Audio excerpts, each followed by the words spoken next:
Okay, this is my, I don't know what this is. I guess it's my, video of appreciation for the awesomeness of British sci-fi, fantasy, and, what have you. I don't know, I mean, I think that in recent years, like, ever since Lucas has kind of sold out, the, I think a plethora of the best sci-fi that's come out has come out of the UK more so than the United States, and I don't know. I've always felt that the British are kind of more intellectual than Americans. I mean, that isn't to note that there aren't any intellectual Americans. I just think that like as a people, the British seem to be I don't know, more intellectual than Americans. Again, I could be stereotyping, but um, I don't know, just like pretty much every interview or whatever, or what have most interviews I've seen with like British people, they come off as extremely intellectual and just far smarter than most Americans I've seen interviews with. Again, I don't want to seem like I'm stereotyping at all, and I don't know where I'm going with this video. I guess this is also just like a review on British sci-fi and horror. I think that like the American auteurs in the field of British sci-fi, or the American auteurs in the realm of sci-fi, horror, and geekdom are few and far between, but including Joss Whedon, J.J. Abrams, the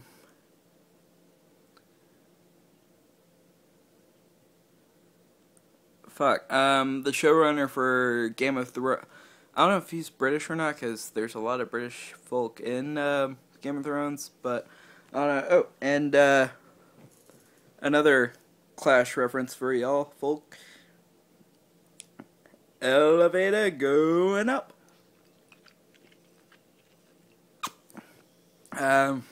Yay, Clash, yay, Joe Strummer. Yeah, also Joe Strummer, an incredibly intellectual-minded individual. I mean, I know that the U.S. has got, like, Kurt Cobain, who, you know, is a complete genius as well as, Jeff Buckley, but I don't know, I mean, I can't help but think that the British are far more intellectual than us and, like, ahead of the curve in so many ways over Americans. I mean, you know, over there they've got Ridley Scott, J.K. Rowling, Matthew Vaughn, Christopher Nolan, Kenneth Branagh, Simon Pegg, Edgar Wright. I mean, so many people, and you try to, and I don't know, I mean, you compare that to, like, the amount of American auteurs and sci-fi who create, you know, original stuff that aren't, you know, Michael Bay types. Again, I don't mean to sound pretentious or anything. I don't know, it's strange. I guess the whole fact that the Avengers premiered in the UK before America has kind of really spurred my contemplation within this.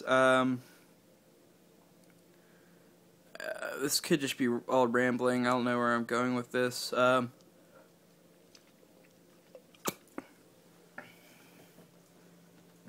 Coca-Cola.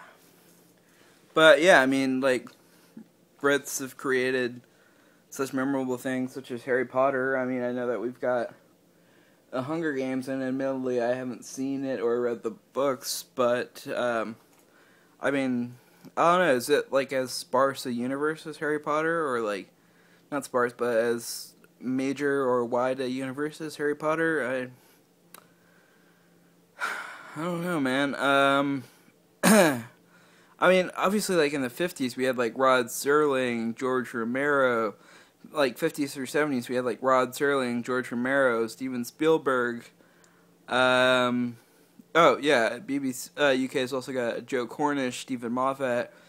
And the guy who reinvented Doctor Who. You've also got Martin Campbell. Fuck, man. I mean, I don't know. I just wish that America had like that kind of intellectuality in the realm of sci-fi. I've also noticed that like I don't mean to come off like I'm putting down those Americans who do, or I really don't mean to be pretentious, and I really hope that I'm not coming off that way in this video. I'm kind of